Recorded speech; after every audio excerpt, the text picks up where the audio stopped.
আমাদের মাতৃভাষা আলাদা, মুখে আছে, লেখায় নেই। আমরা জানি যে তুমি মণিপুরি। মণিপুরে, হ্যাঁ। আমরা এবার বইমেলায় তোমার যে বই এসছে ওখান থেকে শব্দটি নতুন একটি শব্দ আমরা পেলাম যে মেইতেই। মেইতেই, হ্যাঁ, মেইতেই। মণিপুরীদেরকে মেইতেই বলা হয়। তো তুমি মেইতেই। হ্যাঁ, মেইতেই এটি তোমার সম্প্রদায়ের নাম। হ্যাঁ। তুমি বেড়ে উঠেছো কোথায়? আমি বেড়ে উঠেছি সিলেটে।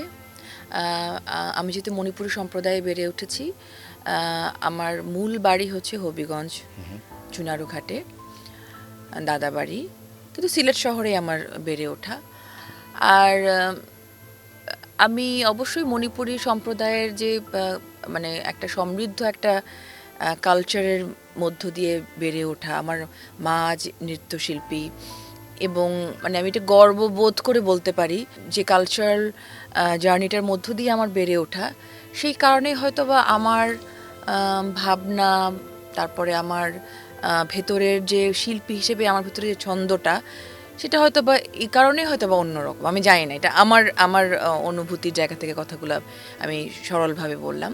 কারণ আমাদের মণিপুরী শিশুরা, একদম মেয়ে শিশুরা, তো বিশেষ করে মেয়ে শিশুদের কথা বলছি, ছোটোবেলায় জন্ম হওয়ার পর থেকেই আমাদের দাদা দাদি, দাদিরা, পিসিরা, কি হয় যে শেখানোই হয় ভাবে, বল শেখানো হয় তাই দিং তাই দিং। এই সুর এবং নাচের ছন্দটা একদম যখন সে কিছুই বুঝে উঠতে পারছে না, তখন থেকে কিন্তু তার ভিতরে কিন্তু এই 200-র বেশি সার্ভিস ও ফিচারে লেনদেনের সব বিকাশ অ্যাপে সম্ভব। ছন্দ, তাল, লয় কিন্তু ঢুকে যাচ্ছে। তারপর যখন আমাদের ঝুলন যাত্রা হয়, প্রতি ঝুলন যাত্রা, এটা কোন সময়, মানে শ্রাবণের সময় হয়, ঝুলন পূর্ণিমার সময়। তো ওই প্রোগ্রামে, ওই অনুষ্ঠানে, এই রিচুয়ালসে কিন্তু তখন হচ্ছে মণিপুরি মেয়ে শিশুরা একদম সার্কেল করে 4 দিন ব্যাপী একটা নাচের অনুষ্ঠান হয়। তো সেইখানেও কিন্তু একদম 1 বছর 1.5 বছর বয়স থেকে কিন্তু আমাদের ট্র্যাডিশনাল পোশাকটা পরিয়ে কিন্তু তাকে ওই কি বলে, মণ্ডলীর ভিতরে কিন্তু তাকে ঢুকিয়ে দেওয়া হয়। সে তার মতো করে নাচতেছে, হ্যাঁ, মানে নাচটা করছে।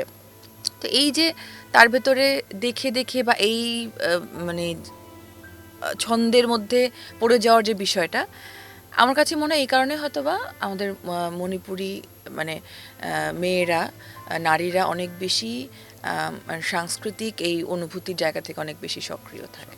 ওখানে মানুষ কি ভাষায় কথা বলে?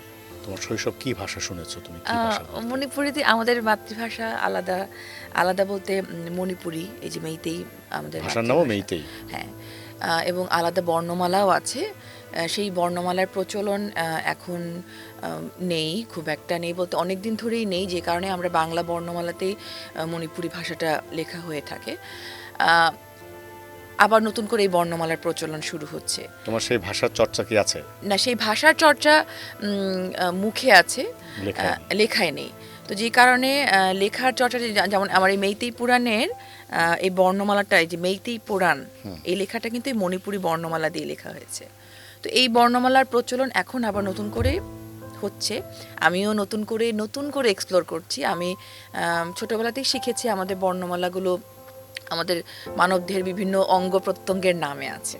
যেমন মানে কোক, শাম, মিথ, না, এরকম আমি বললে হয়তো এটা রিলেট করতে পারবে না আমার দর্শকরা বা আমার যারা আমাকে শুনছেন, দেখছেন। তুমি এখন ক্যামেরার দিকে তাকিয়ে তোমার মেইতেই ভাষায় তুমি দর্শককে স্বাগত জানাবে আর আমার সম্পর্কে প্রশংসা করবে।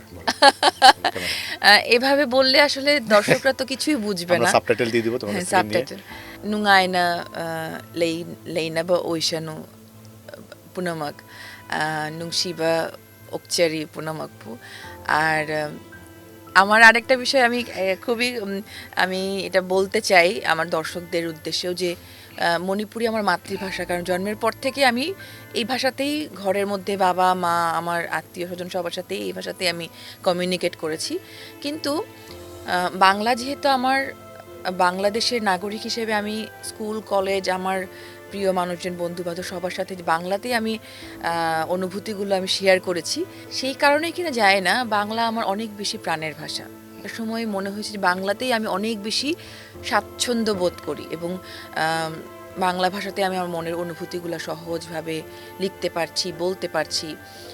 যে কারণে এখন এই মুহূর্তে যেহেতু আমি মণিপুরি ভাষার প্রচলনটা খুব কম, আমি আমার মণিপুরি কারোর সাথে হয়তো সরাসরি দেখা হলে ওনার সাথে তাদের সাথে যেরকমভাবে আমি কমিউনিকেট করতে পারবো, এখন আলাদাভাবে মণিপুরি ভাষা বলতে গেলে আমি হয়তো বা এটা কিছুটা হলেও আমি একটু সেই প্রতিবন্ধকতা চর্চাটা। হ্যাঁ।